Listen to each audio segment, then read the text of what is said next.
mínimo que eu espero nessa sabatina é que o Marçal não precisa fazer piadinha, então ele reconhece que vestiu um personagem, né?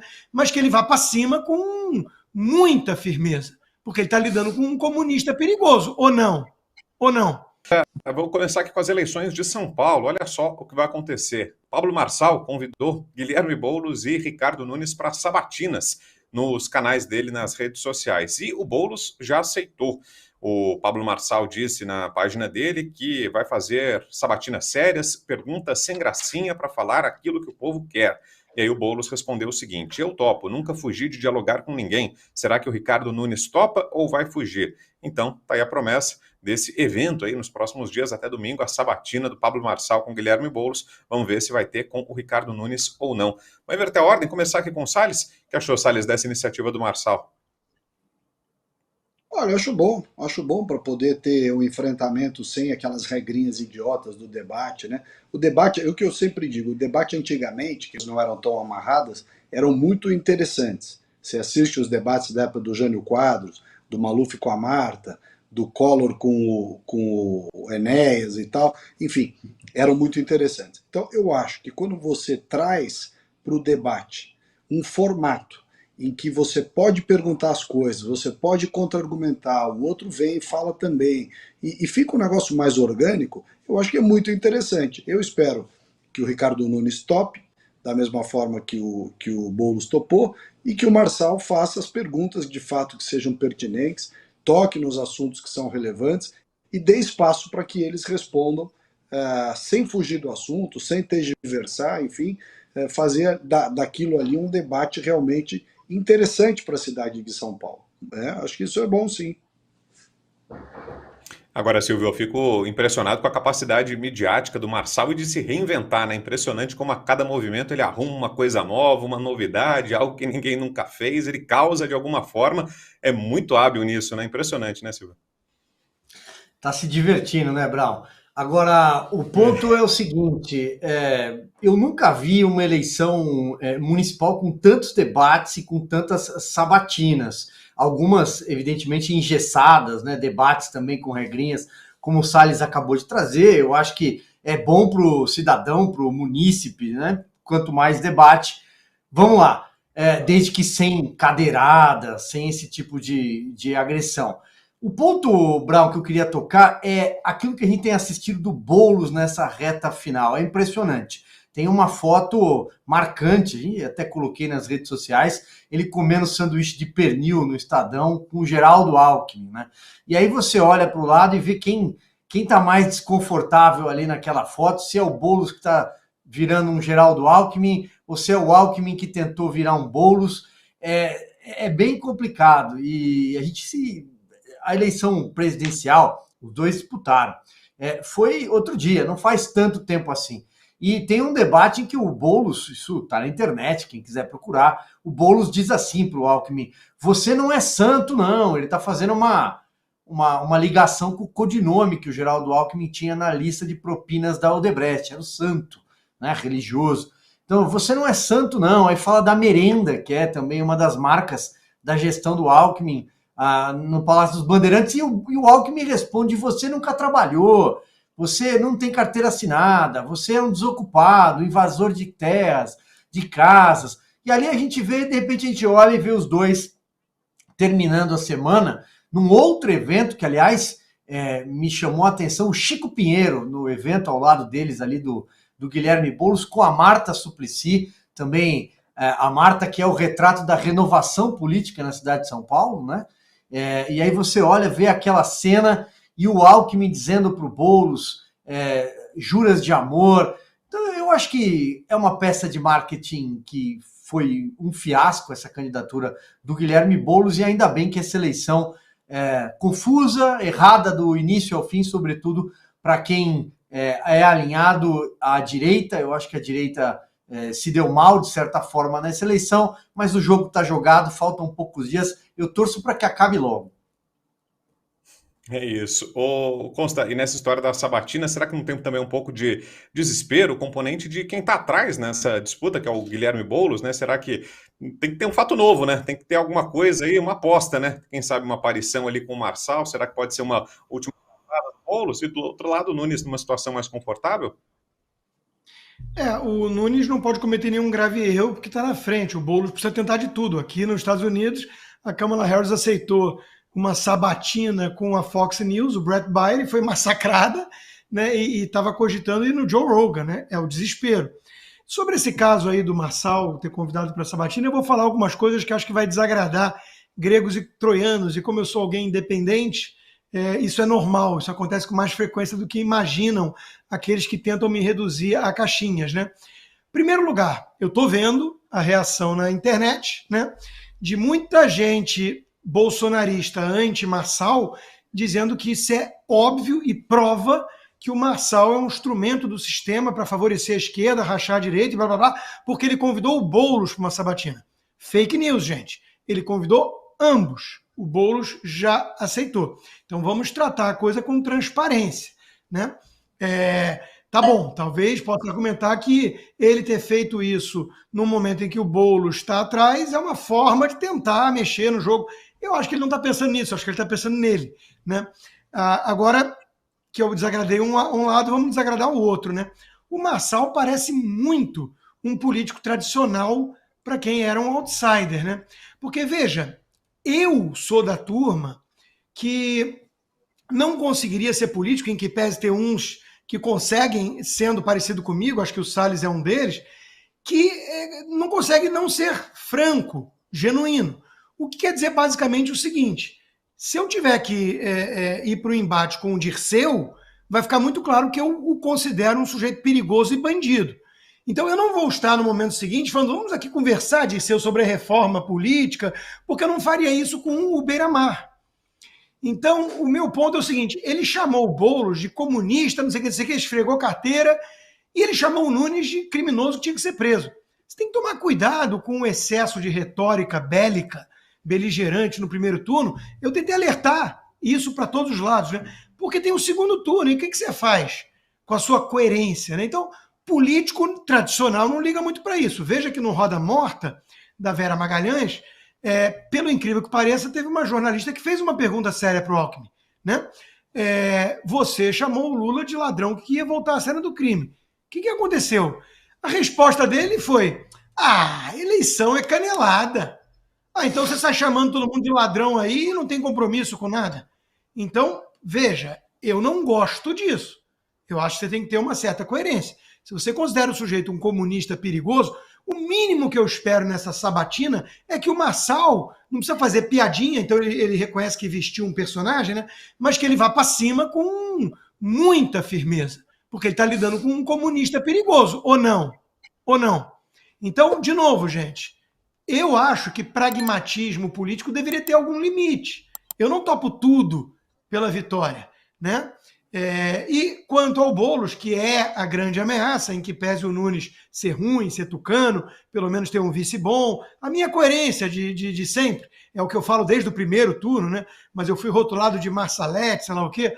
O ponto é o seguinte: o recado para essa turma toda não vai vir do Marçal, não vai vir de ninguém assim, não. Vai vir de um comunista, Aldo Rebelo. Vejam o vídeo que está viralizando, né? Aldo Rebelo foi boicotado pelo Boulos na Copa, ele como ministro do esporte do governo Dilma.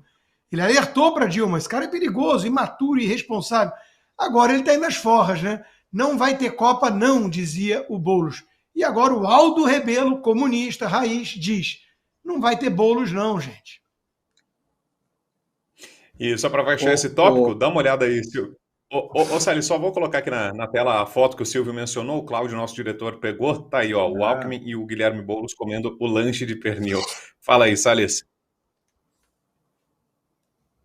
Não, até bom eu ter falado logo depois da foto, porque tem uma coisa interessante que eu leio muitas vezes nos comentários, aqui no nosso Bradock e em vários outros, às vezes até nas minhas redes e tudo.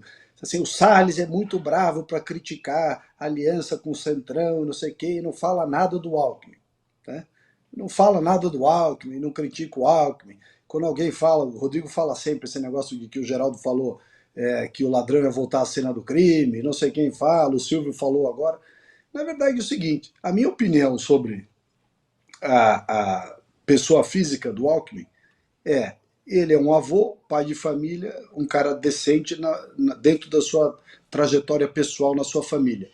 Do ponto de vista político, ele fez a maior cagada do planeta. Jogou fora a biografia dele, né? Ele se pegou tudo que ele tinha como governador de São Paulo 4 vezes, tido como o cara mais conservador dentro do PSDB, tanto que me colocou como particular. Eu queria contar para as pessoas que não sabem que quando eu fui no secretário de parlamentares, mais provável com um simples Google. Ao ficar em São Paulo para dizer, Alckmin nomeia secretário defensor do regime militar. Então, eu sempre fui o mesmo Ricardo Salles, mesmo quando eu fui secretário do Alckmin. O Alckmin foi o cara que pegou o livro do Rodrigo Constantino, do Esquerda Caviar, leu e gostou do livro, tanto que tirou uma foto que eu mandei para o Rodrigo. O Rodrigo tem essa foto até hoje. Então, assim, o fato dele ter, depois da morte do filho, depois de ter sido traído e retraído pelo João Dória, depois dele ter sido humilhado, porque em 2018 fez uma campanha vergonhosa contra o Bolsonaro. Eu me lembro que na campanha do Geraldo tinha uma bala que atravessava esse negócio de soro, um saquinho de soro, depois atravessava um livro, depois atravessava não sei o quê, aí dizia assim no final a matéria, nem tudo se resolve a bala, querendo dizer que era essa história do Bolsonaro, que é a minha também, e é de todos nós aqui, de defender o direito à legítima defesa, o direito de você possuir arma e tudo mais. Então, essa é uma questão que sempre fica meio mal posta.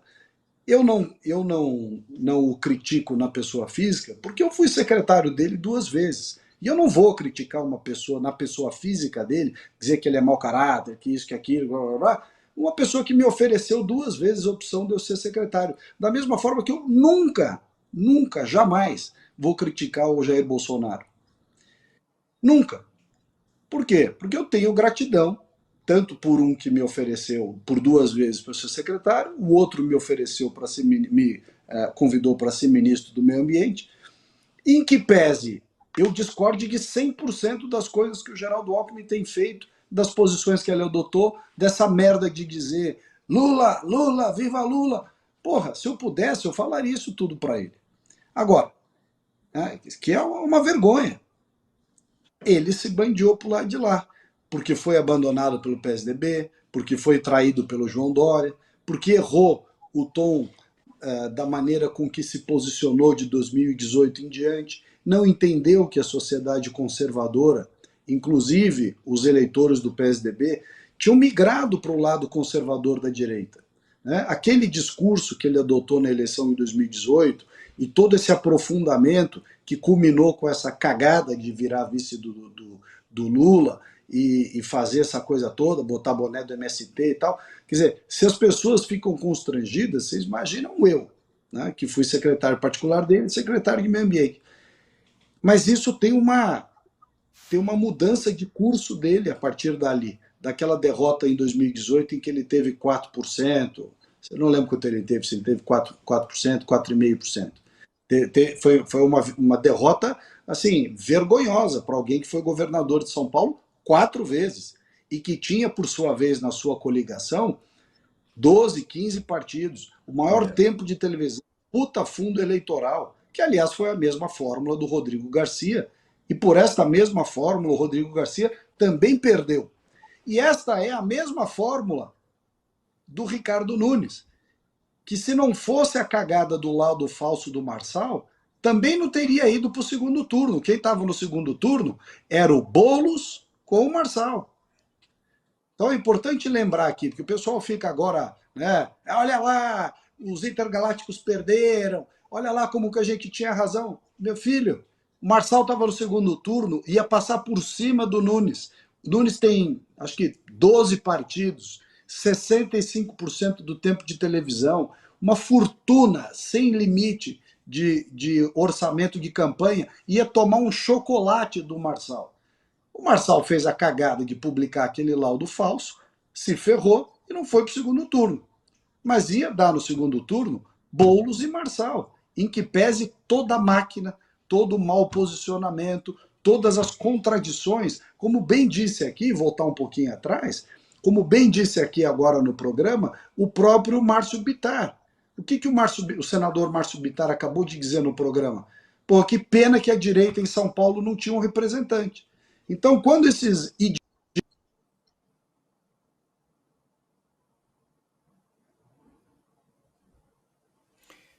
Acho que sumiu o Salles, hein? Tava travando ali. Será que ele volta? Será que ele volta? Dei mais uns segundinhos aqui, mas acho que não. Daqui a pouco ele volta, daí posso passar a palavra de volta para ele concluir esse raciocínio.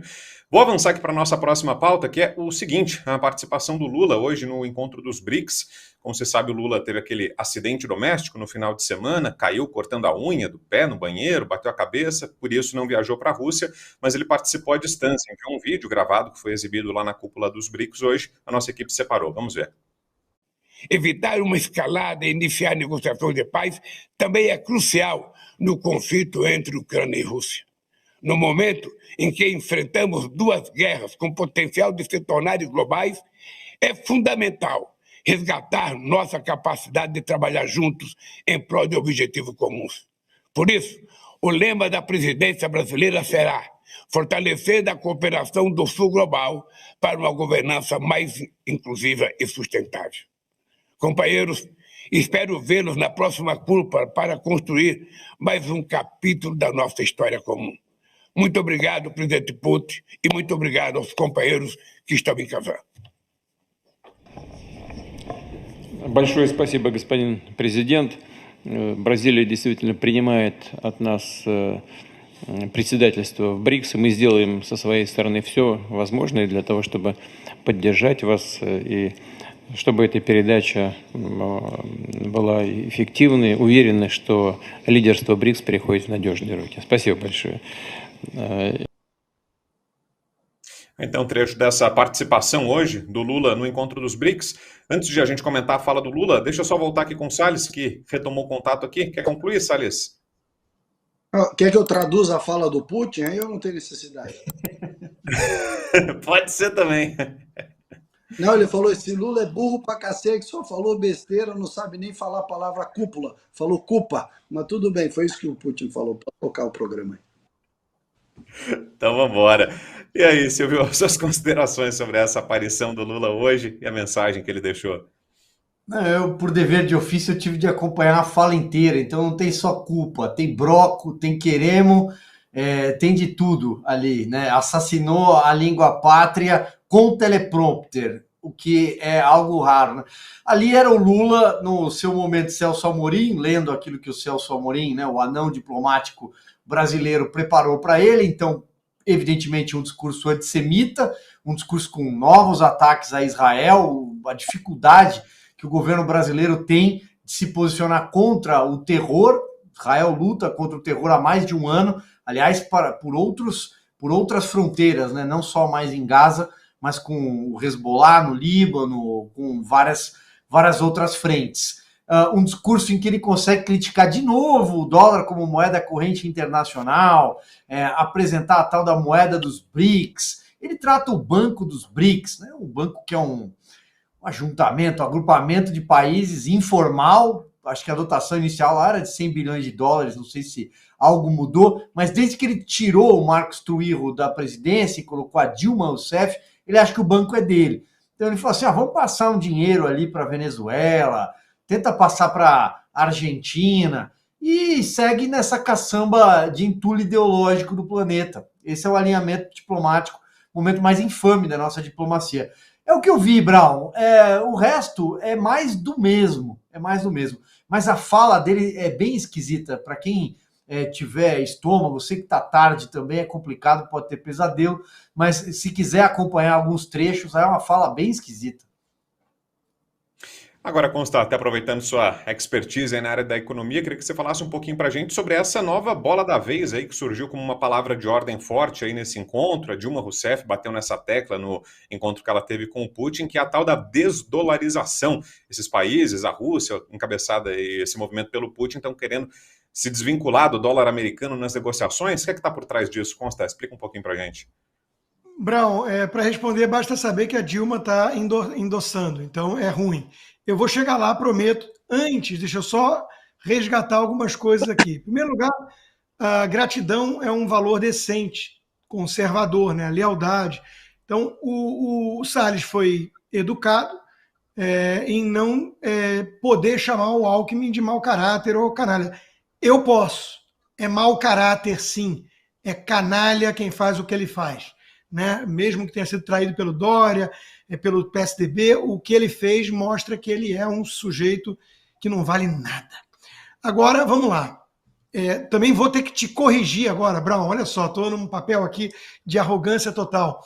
Agora sim, nessa chamada, a gente tinha que ser aquele jornalismo by the book. A suposta queda do Lula, que estaria cortando a unha, porque eu não vou tratar como realidade objetiva essa narrativa. Eu me reservo ao direito de imaginar que pode ter acontecido outra coisa, né? Então, vamos lá. Imaginando que ele caiu de forma muito adequada para não ir lá presencialmente tirar a foto que a Dilma tirou com o Putin e só mandou esse recadinho chinfrim, o que quer dizer essa desdolarização e o BRICS em geral? É uma forma de atacar o Ocidente. Uma moeda não é escolhida de forma arbitrária. Nós queremos o dólar para ser a moeda do mundo, a reserva de valor do mundo. Não é assim que acontece, né? É pelo tamanho e relevância da economia americana e a importância do império da lei no país, a segurança jurídica, a liquidez que tem.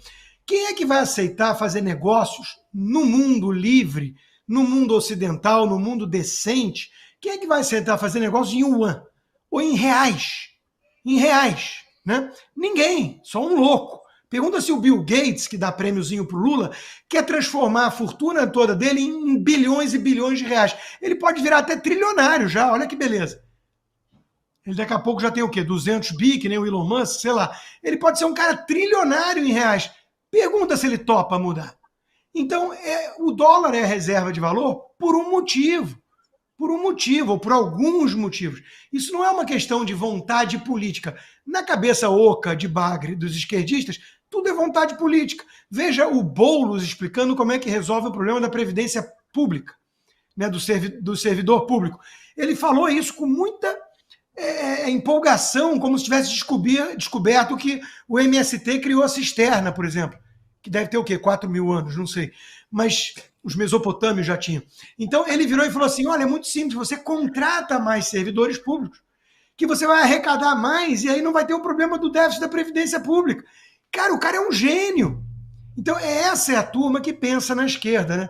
Ora, se todo mundo resolver abrir mão do dólar, acabou, o dólar está ameaçado, o império estadunidense vem abaixo e todos vão transacionar com yuan.